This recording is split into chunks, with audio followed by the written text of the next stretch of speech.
Bu gece ayrılığımızın 1000 kere 1000. gecesi galiba.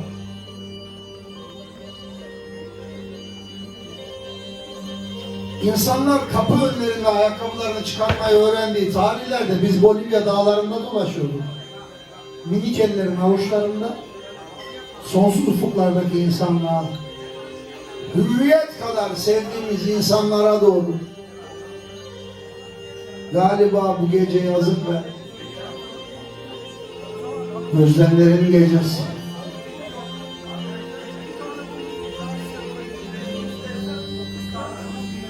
Bu gece çık Boztepe'ye gülüm.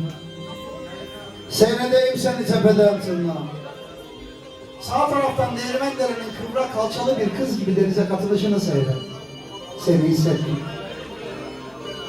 Sol taraftan Akçabat'ın tütün kokusunu çek ciğerlerine. Seni imrendim. Hiçbir şey yapamıyorsan güneşin Boztepe eteklerinde yayılışını seyret. Seni kıskandım. Bense Bolaman virajlarda uzun saçlının yerinde çay içmekteyim.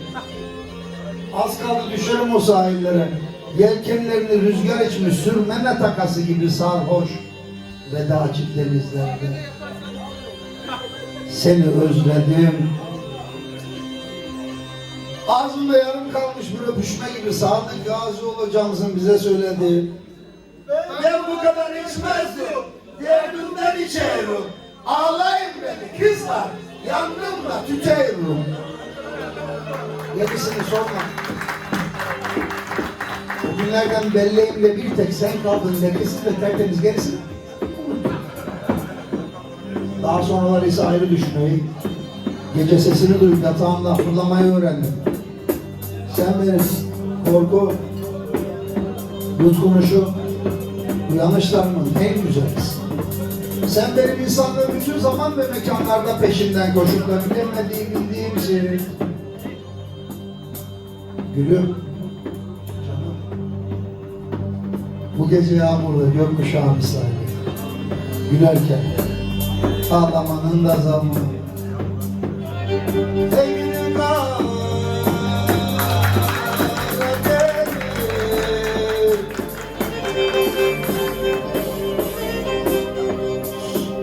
Dolida da şamade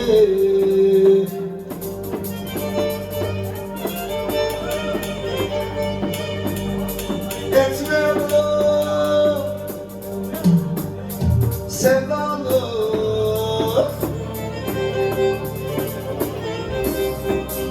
edenler yaşamadı.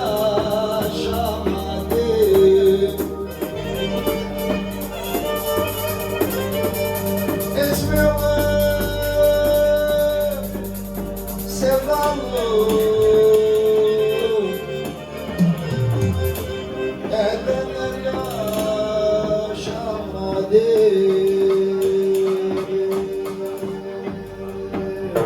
Oynadım, oynadım.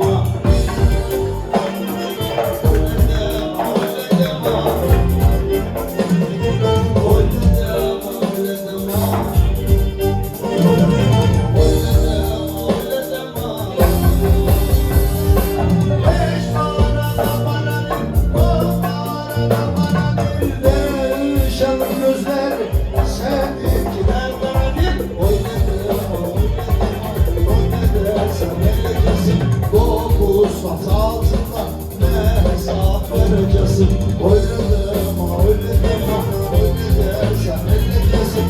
Bu sevdalım yollarında ne hesap vereceksin. Oynadım, sen ellecesin. Olursan saatinde ne hesap vereceksin.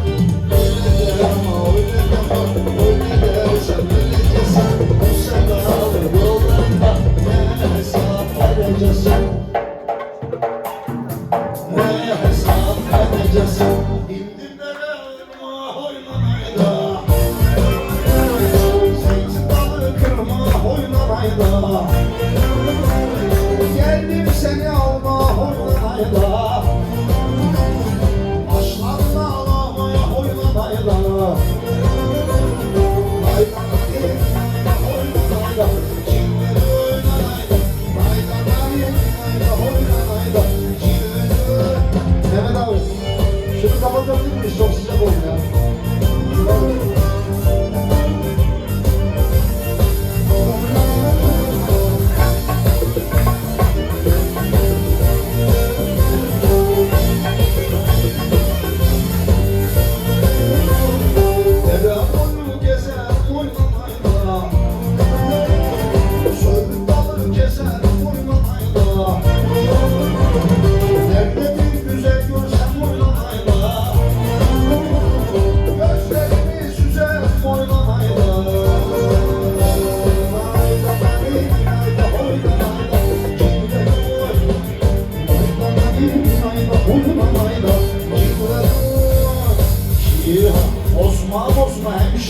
geldim